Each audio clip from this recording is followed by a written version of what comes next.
네, 윤석열 대통령 탄핵 심판 소식으로 이어가겠습니다. 적어도 오늘은 선고일이 공지될 거란 관측이 많았지만 오늘도 아니었습니다. 헌법재판소로 가보죠. 자, 여도현 기자. 오늘도 선고일 지정이 없으면 이번 주 선고는 틀린 겁니까? 네, 이번 주 선고는 물리적으로 불가능해졌습니다. 금요일에 선고를 하려면 오늘 선고기일을 공지해야 되는데 오늘 선고기일을 공지하지 못했습니다. 재판관들이 인용과 기각 의견을 내놓는 평결 단계에도 이르지 못한 것으로 파악됐습니다. 평결이 이뤄지고 의견이 종합되면 재판관들은 최종 결정문을 작성하고 또 헌재 내부적으로도 선고를 위해서 여러 준비 절차들이 있는데 이 단계에도 이르지 못한 것으로 파악됐습니다. 지난주만 해도 가능성이 커 보이지 않았던 4월 선고설이 현실화되고 있는 겁니다. 아직 평결도 못 갔다면 윤 대통령 선고는 왜 이렇게 늦어지는 겁니까? 네, 철저한 보안이 유지되고 있기 때문에 평의의 구체적인 내용은 누구도 알 수 없습니다. 다만 쟁점별로 의견이 나뉘고 있고 또 수사기록 채택에 대한 의견이 나뉜다 이런 이야기가 있었고요. 아니면 재판관들의 이제 전원 일치 결정을 위해서 시간이 걸리는 거다 이런 분석도 있었습니다. 그러나 지금 모든 선고 시기에 대한 예측이 다 빗나가고 또 오늘 이재명 대표의 2심 선고 뒤로 결정이 밀리면서 헌재 내부 이견이 생각보다 더 큰 거 아니냐 이런 주장도 나오고 있습니다. 대통령 부재 상황을 헌재가 빨리 해소해야 된다라는 여론의 압박이 있는데도 지금 평의 시간도 그리 길지 않습니다. 오후 2시부터 진행되던 평의도 지금 1시간 밀려서 오늘부터는 오후 3시부터 진행했습니다. 짧게는 1시간, 평의가 길어도 2~3시간을 넘기는 경우가 지금 거의 포착되지 않고 있습니다. 박근혜 전 대통령 탄핵 심판 때는 재판관들이 야근을 하면서 밤 늦게까지 평의를 진행해서 종결일로부터 11일 만에 결론 낸 것과는 또 비교되는 상황입니다. 근데 4월 18일에 재판관이 2명이나 퇴임을 하잖아요. 그 전에는 해야 되는 거 아닙니까? 마냥 늦출 수는 없는 거잖아요. 그렇습니다. 4월 18일에 문형배, 이미선 두 재판관이 퇴임합니다. 그 전까지 결정을 못 내리면 헌재는 다시 6인 체제가 되고 이렇게 되면 또 선고가 불가능해집니다. 마 후보자 임명이 된다면 7인이 되긴 하지만 사실 한대행이 언제 임명할지는 미지수입니다. 이런 상황에서 마지노선은 4월 중순이지만 그렇기 때문에 그보다 더 빨리 선고해야 된다 이런 목소리가 나옵니다. 지금까지 헌법재판소에서 JTBC 여도현입니다. 윤석열 대통령은 탄핵 심판 선고가 나올 때까지 지지층은 결집시키되 헌재는 최대한 자극하지 않겠다는 전략을 세운 걸로 보입니다. 직접 공개적으로 메시지를 내는 건 자제하면서 헌재 앞에서 단식 중인 지지자와는 전화 통화까지 하고 있습니다. 강희연 기자입니다.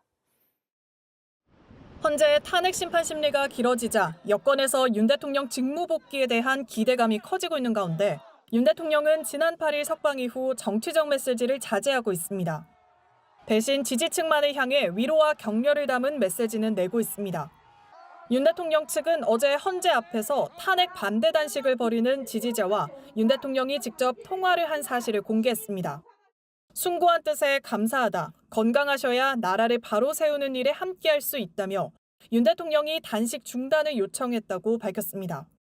또 국민과 함께 자유, 인권, 법치를 세우기 위해 할 수 있는 모든 노력을 다하겠다고도 말한 걸로 전해졌습니다.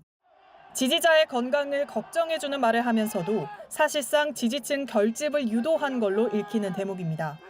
지난주엔 인요한 국민의힘 의원을 통해 단식 농성 중인 지지자들에게 탄핵 심판 결과가 중요해도 여러분의 생명보다 중요할 수 없다고 메시지를 전달하는가 하면 분신에 숨진 지지자 빈소에 대통령실 참모들을 보내기도 했습니다. 산불 피해가 발생하자 정부와 지자체가 가용자산을 총동원해 빨리 진화하길 바란다고 하는 등 비정치 현안엔 입장을 밝히는 모습입니다.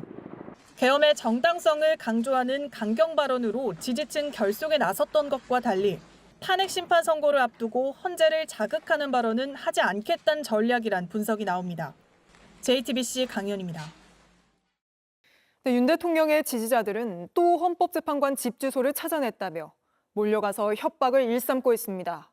이번엔 한덕수 총리 탄핵 심판에서 홀로 인용 의견을 냈던 정계선 재판관입니다. 오원석 기자입니다.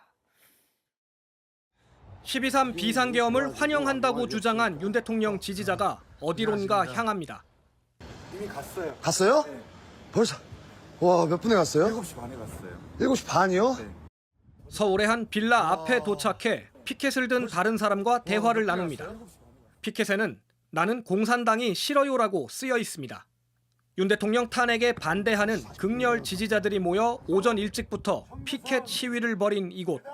정계선 헌법재판관의 집으로 지목된 곳입니다. 동 이종숙의 정계산 정신 차려. 지난 24일 정 재판관은 한덕수 국무총리 탄핵 소추안에 홀로 인용 의견을 냈습니다. 그러자 윤 대통령 극렬 지지자들의 이른바 좌표 찍기가 시작됐습니다.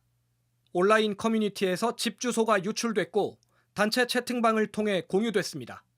집 앞 골목에 정 재판관을 비난하는 현수막까지 걸었습니다. 만일의 상황에 대비한 경찰도 현장을 떠나지 못하고 있습니다. 윤 대통령 극렬 지지자들의 이런 집 앞 시위는 벌써 사흘째 이어지고 있습니다. 주민들은 두렵고 불편합니다. 애들이 좀 놀래서 뭐 하는 거냐고 물어봐요. 불안해하지 애들은. 불편하죠. 시끄러우니까. 태극기 그렇게 둘러매도 하는 사람이 한 번씩 오던데. 문영배 헌법재판소장 권한대행도 집 앞 시위대의 몸살을 앓았습니다. 그때도 지금도 주민들은 영문도 모른 채 공포에 떨었습니다. 경찰은 경비를 강화하고 만일의 사태에 대비하고 있다고 밝혔습니다. JTBC 오원석입니다. 7시 반이요?